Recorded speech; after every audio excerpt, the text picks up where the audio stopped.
Hi there, it's Lena Martinen, Manager of Quality Assurance at the College of Registered Psychotherapists of Ontario. If you're watching this video, it is probably because you've been having some troubles filling in the form. We've been getting lots of questions about this. Maybe you haven't been able to enter information in the form at all, or maybe you've been able to enter in some information a first time, but when you've gone back to the form a second or third time, that you haven't been able to fill in the fields, or maybe that you filled it in but it hasn't saved properly. We're going to get down to the root of this problem and get everybody going and so that they can fill in and submit their forms on time. So an important thing to remember to fill in these forms properly and to be able to interact with them, as we hope, saving the form is critical. And I'll walk you through the steps to save the form through this video. In fact, that's what we'll spend most of our time doing. But before we get into that, there are a couple of other things that you need to know. So if you're on a something like a tablet or a mobile phone, you're not really going to be able to interact with the form as expected. In fact, it's not even supported on mobile devices. So you're going to have to be on a regular old computer or a laptop, whether it's a Mac or a PC, to be able to complete the form. I'm on a PC, and I realized that this tutorial may not be as helpful for Mac users. Hopefully we'll be able to upload a Mac tutorial down the road. Hopefully Mac users will be able to follow along and sort of get the gist of the steps. If not, give us a call or send us an email at qa@crpo.ca and we'll try to help you. So let's get started. One of the first things you need to do is make sure you have Adobe Reader on your computer. The way to do this is just to look in to see if it's there in your list of programs. Because I'm on a Windows system, what I do is I go to the left here at the Start menu and I look at my programs. This is a list of most frequently used programs here. I can look at all my programs, and I have this program here. In my case, it's called Adobe Acrobat Pro, but if you have Adobe Reader, you'll have something similar called Adobe Reader. If you don't have Adobe Reader in your list, you can find it a free download online. So just type in some search terms. You'll open up your internet browser, whether it's Google or Internet Explorer.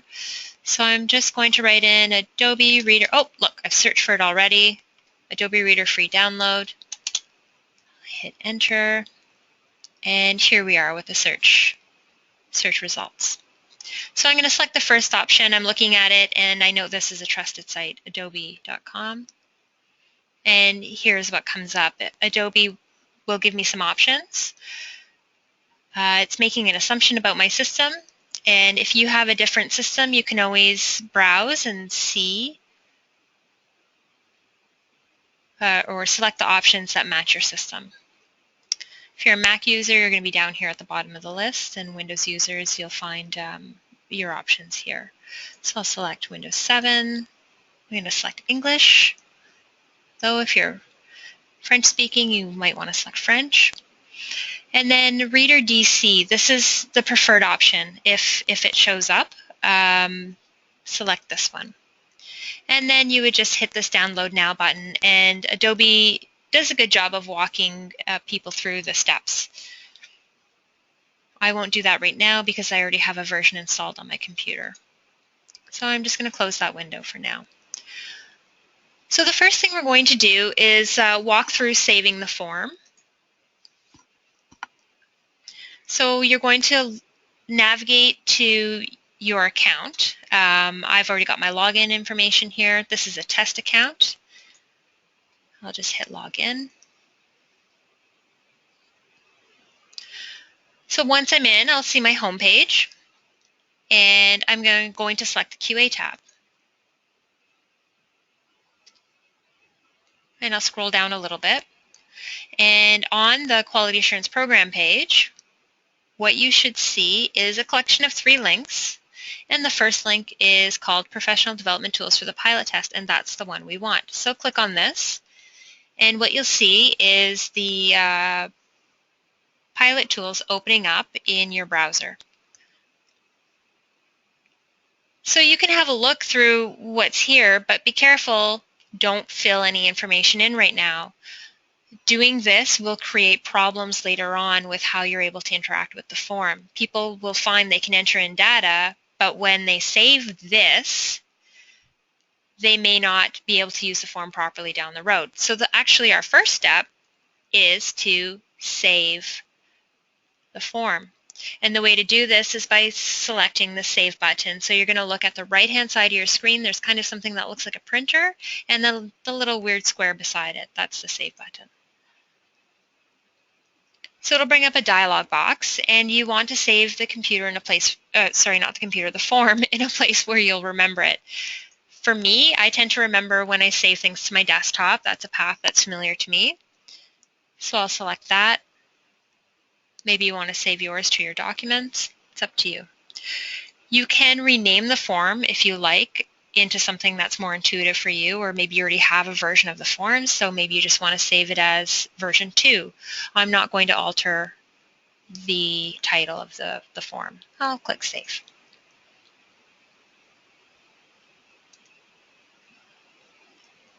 So my next step to avoid confusion is to close any unnecessary windows, and especially this window with the form, because I really want to make sure that I am going to be viewing the form that I want to see. Okay, so there it is saved to my desktop on the left-hand side of my screen. Maybe you've saved it in a similar place or somewhere else. Before I open the file, I'm actually going to open the program. So I'm going to go to my Start menu again, and I'm going to select the program that I'm going to use to view the file. In your case, it's Adobe Reader. In my case, my program's called Adobe Pro.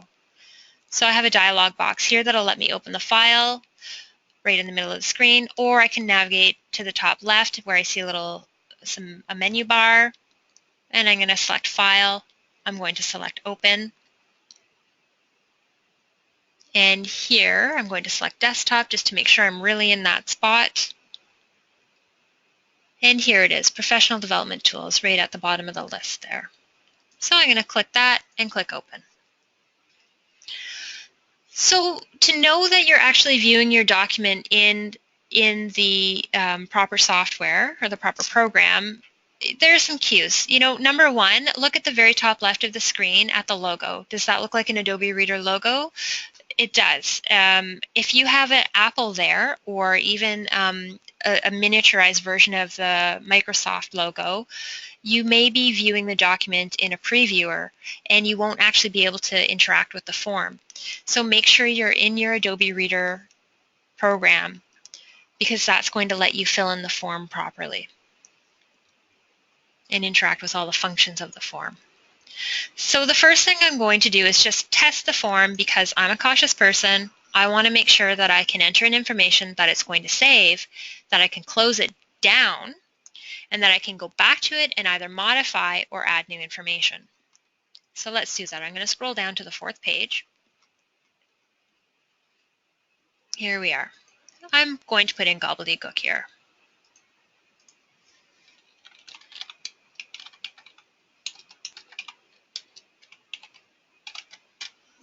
And I'll scroll down some more. And I'm going to enter in some test text in another section of the form.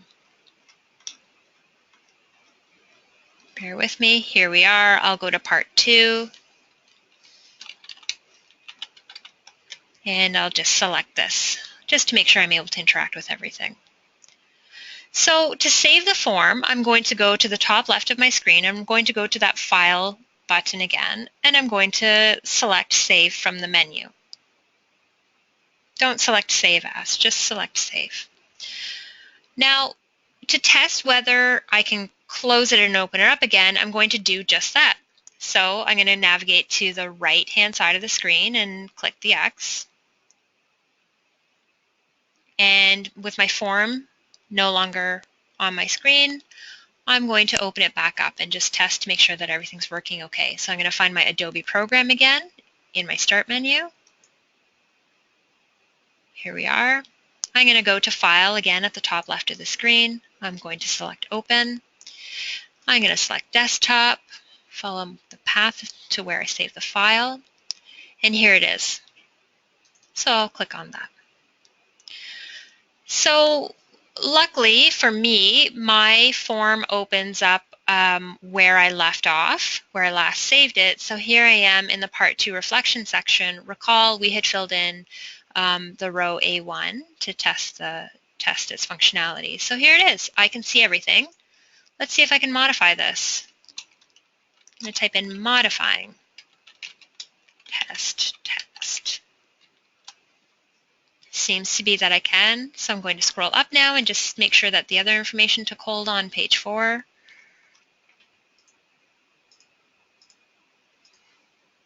Okay, and that's still there too. So what this means is that all the information has saved, and it means also that I'm going to be able to interact with the form, saving what I've added in, closing the form down, and reopening and adding new information or modifying it as often as I need to. Okay, so there it is. Now that we know that everything is behaving as it should, that we're able to enter in new text, that we can modify existing text, basically this means that the form will work for you into the future until it's time to upload it.